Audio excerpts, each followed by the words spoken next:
The conference room smelled of stale coffee and printer ink, the long mahogany table scarred with coffee rings from 1,000 Monday mornings just like this one.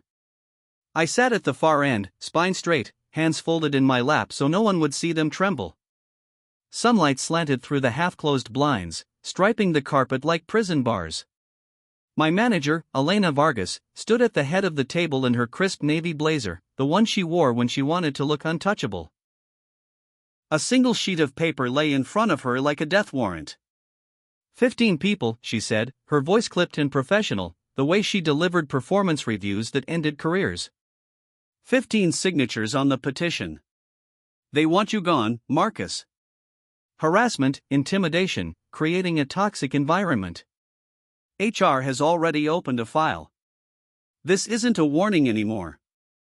It's the beginning of the end. The words landed like stones in still water. I felt the ripple move through the room. My team of 8 scattered around the table, eyes darting between us, some pitying, some relieved, a couple openly satisfied. Sarah from accounting wouldn't meet my gaze.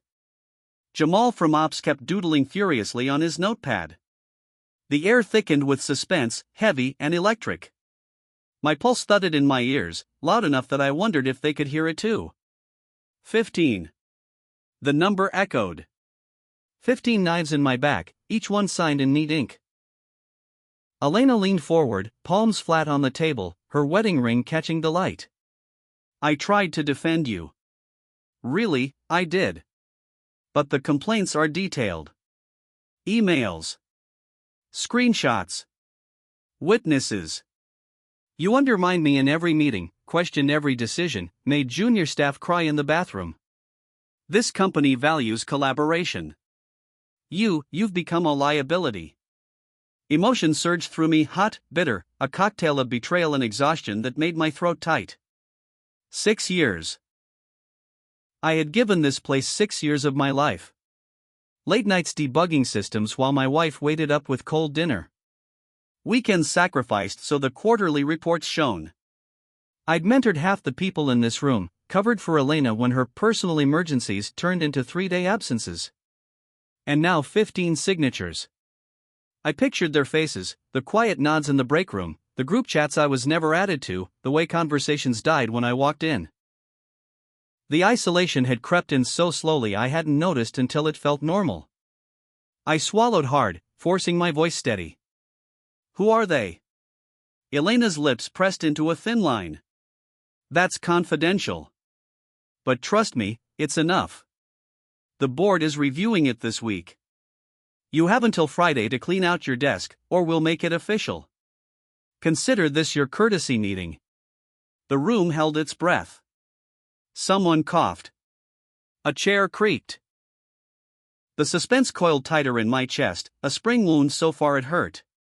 I could feel the eyes on me, waiting for the explosion, the tears, the desperate plea. Instead, I reached into my briefcase, slow, deliberate, and pulled out a thick manila folder. The edges were worn from weeks of carrying it like a secret talisman. My hands no longer shook. The tremor had vanished the moment she said 15. You're right about one thing, Elena, I said quietly, opening the folder. Papers rustled like dry leaves. It is the beginning of the end. Just not for me. I slid the first sheet across the table toward her. It was a printed list, names in 2 neat columns, each with a date, a signature, and a short handwritten note. 62 names. 62. My team members, people from other departments, even 2 from the executive floor who'd asked to remain anonymous until the right moment. The room's temperature seemed to drop 10 degrees. Elena's eyes scanned the page, her perfectly arched brows knitting together. What is this? She asked, but her voice had lost its edge. A flicker of uncertainty crossed her face, the first crack in the armor. Signatures, I replied. My tone stayed calm, almost gentle, though inside my heart hammered with a fierce, protective fire. These weren't just names. They were stories. 62 people who are tired of the real toxicity. The missed deadlines you blamed on us. The credit you took for projects we delivered while you were at client lunches. The way you pit people against each other, promising promotions that never came. The overtime you demanded without pay. The bullying behind closed doors that never made it into any official complaint until now. I flipped to the next page, scanned emails, timestamps glowing like evidence under a microscope. Screenshots of her Slack messages telling juniors to just deal with it when they reported burnout. A voice memo transcribed where she'd laughed about weeding out the weak ones. Emotion thickened my words as I continued. You said 15 signed to get me fired. But you didn't know about the other 47. Actually, it's 62 now. They came to me, Elena. One by one. In the parking lot after hours, in whispered calls during lunch, even in the elevator when no one else was around. They were scared. Of you. Of losing their jobs. Of the same game you've been playing for years. Sarah's head snapped up, eyes wide. Jamal stopped doodling. The suspense in the room shifted, pivoting like a tide turning. Whispers rippled, soft at first, then louder. Someone muttered, I signed that weeks ago. Another voice, me too. Elena's face paled beneath her foundation. She gripped the edge of the table, knuckles whitening, her professional mask slipping to reveal something raw and desperate. You fabricated this, she snapped, but the accusation lacked conviction. Her eyes darted to the door as if calculating escape routes. This is retaliation. HR will see right through it. I leaned forward, mirroring her earlier posture, the folder open like a shield and a sword. I documented everything. Dates, times, what was said. Not just complaints, proof.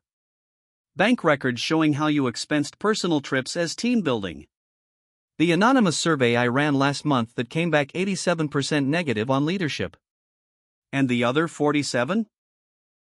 They're not signatures for your petition. They're statements. Willing to testify. Willing to go on record. Because while you were busy collecting 15 knives for my back, I was listening. I was protecting them the way no one protected me when I started here. Memories flooded me, sharp and painful. The night my father died and I still came in for the deadline because Elena said, personal issues can't derail the launch. The time she demoted my closest colleague after he questioned her numbers, then smiled at the team meeting like nothing happened. The way my own performance reviews had grown colder each year, subtle digs that chipped away at my confidence until I almost believed I deserved it. Anger and sorrow twisted together in my chest, a knot so tight it ached. I had stayed for the team, for the kids who looked up to me, for the belief that good work still mattered. Now that belief was being weaponized against her. Elena straightened, trying to reclaim control. This meeting is over. You're suspended, effective immediately. Security will escort you out. But no one moved. The room had changed. The junior analyst who used to shrink in her chair now sat taller. The ops guy who always agreed with everything stared at Elena with open defiance. Suspense hung thicker than ever. Would she double down? Call security? Or would the weight of 62 voices finally crack her? I stood slowly, gathering the folder but leaving the top sheet in front of her. I'm not the one leaving today, Elena. HR received the full packet this morning. The board too. They know about the other 47. They know the 15 were handpicked, your favorites, the ones you promised favors to. The rest of us? We're done being quiet. My voice cracked just a little on the last words, emotion bleeding through. Not rage. Not triumph. Just the raw exhaustion of carrying everyone's fear for so long, and the fierce love for the people who had finally trusted me enough to stand up. I thought of my wife waiting at home with dinner, of the promotion I'd been chasing that now felt hollow if it meant stepping over bodies. I thought of the quiet conversations in the break room where someone would whisper, Marcus, if you go, we all lose. Those whispers had become a roar. Elena's mouth opened, closed.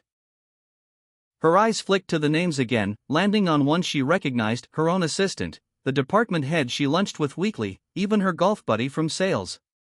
The color drained further from her face.